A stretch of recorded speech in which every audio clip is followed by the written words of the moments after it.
Moss Landing is a farming community near Monterey.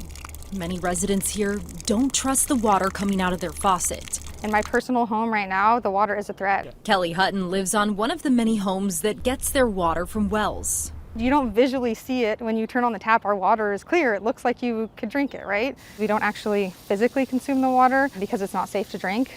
We're surrounded by ag fields, and so there is a lot of nitrate contamination, other contaminants known as 1,2,3-trichloropropane and chromium-6. All of these contaminants have very severe health effects if one drinks or cooks with the well water, and so that's a big risk to public health. That risk includes cancer, plus liver and kidney problems.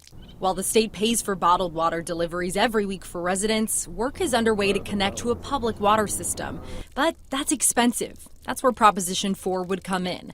Nearly a fifth of Prop 4's $10 billion bond funds would be used to improve drinking water. $1.5 billion would go to prevent wildfires, and more than $1 billion would protect coastal areas from sea level rise by restoring tidal marshes. Well, these marshes act like a sponge. They soak up water during high tides and then release it slowly. If these marshes weren't here, you'd have big waves lapping against the shore, eroding those levees that the road is on. In other places, coastal resilience means raising the level of seawalls. This climate bond would make a huge down payment on getting that work started.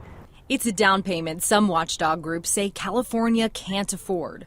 Bonds are borrowed money, and it doesn't seem like anybody has to pay for it. But when your government tells you we don't have money for this and we don't have money for that, one of the reasons is they're paying $8 billion in principal and interest on old debt that was approved by previous voters. Susan Shelley of the Howard Jarvis Taxpayers Association says the state does not have a good track record on spending bond funds. She cites the $9 billion bond approved in 2008 for high-speed rail in California.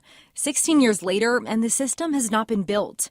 Another was the $7.5 billion bond to build more dams. 10 years later, none have been built. How they actually spend it once that grant is made is not very transparent.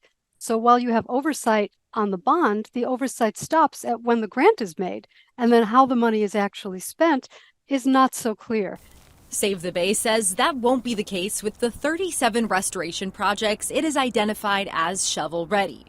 We expect if the bond is approved that many of these projects can be funded and completed in the next 3 or 4 years. And that's because those projects have already been planned and permitted and authorized. They just need the money for implementation. Pajaro Valley has suffered devastating floods in the past. The funds would help ensure 240 households have safe drinking water.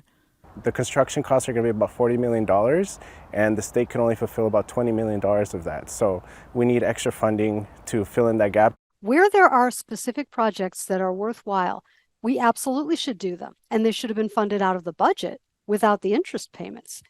If we wait, if we don't make these investments, it'll be more expensive to do this preparation later, or even more expensive to recover from the disasters that we haven't prepared for. Monica Madden, ABC 7 News.